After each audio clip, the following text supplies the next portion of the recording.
Hello and welcome back to the lecture of time series econometrics. In this lecture, we are going to actually see the application of lag operator that we have learned in the previous lecture.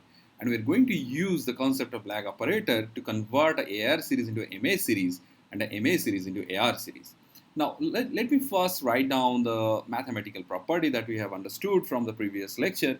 So we can write lag operator as something like L dot L equal to L square, which means lag operator is basically a polynomial and it has all the arithmetic properties.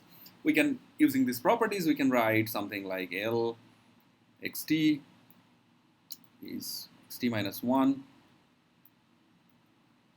or I can write L inverse xt minus 1 is equal to xt,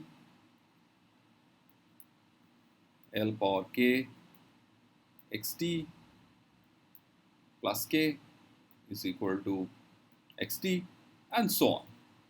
Okay. Now we will use this property of the lag operator to sort of see how we can convert a AR series into a MA series. Now let me first write down the mathematical form of an AR series that we have seen. Yt is equal to phi yt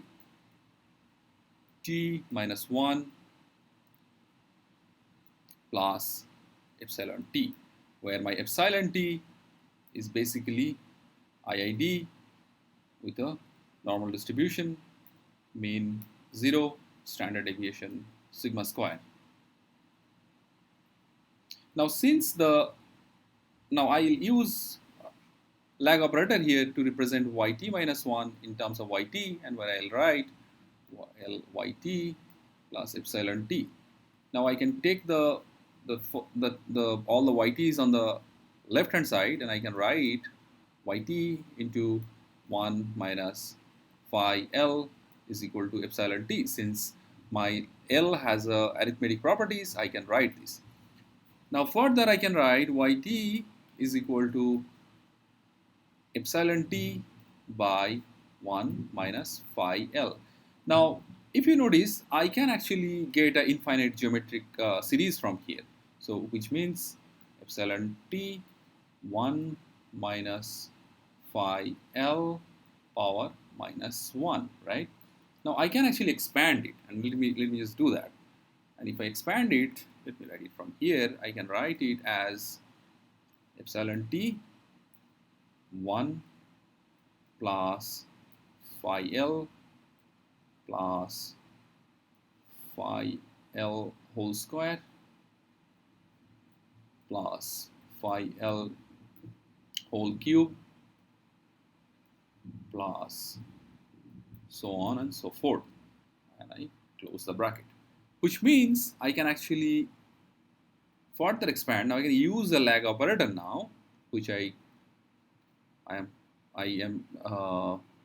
seen that how we can use it. So we can write phi et minus 1, and then since I'll have L square, I can actually write phi square et minus 2 plus we can write phi cube et minus 3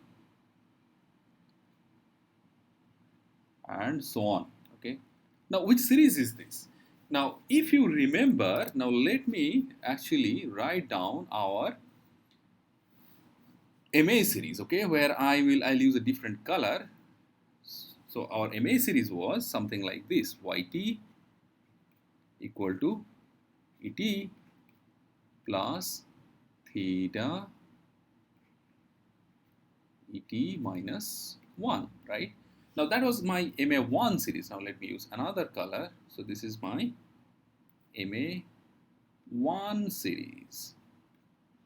MA series of order 1. Now I want a MA series of order infinity, for example. If I want that, so what I'll write is, let me now start writing a MA series of order infinity, how it will look like. So I'll write et plus theta et minus 1 plus theta square et minus 2 plus theta cube et minus 3 plus theta power 4 at minus 4 and so on. Okay, now that is my MA series of order infinity. So I'll write MA series of order infinity.